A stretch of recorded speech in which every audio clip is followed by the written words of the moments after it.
ఏది మరి అగ్రెసివ్గా ఉండాలన్నా వాళ్ళిద్దరన్నా అన్నా సరే మనసులో పెట్టుకోండి అని మర్చిపోతుంటాడు. ఒకసారి గట్టిగా ఆడాలన్న విషయం కూడా మర్చిపోతుంటాడు.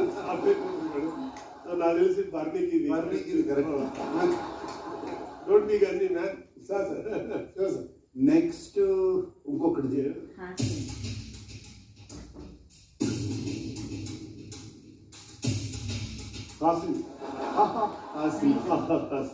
ఈ హౌస్ లో ఎక్కువగా నవ్వేది రీతు.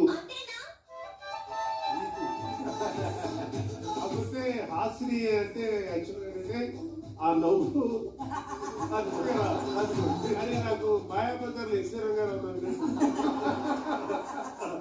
అందుకని రీతు నవ్వినప్పుడు కొంచెం టెన్షన్ వస్తుంది.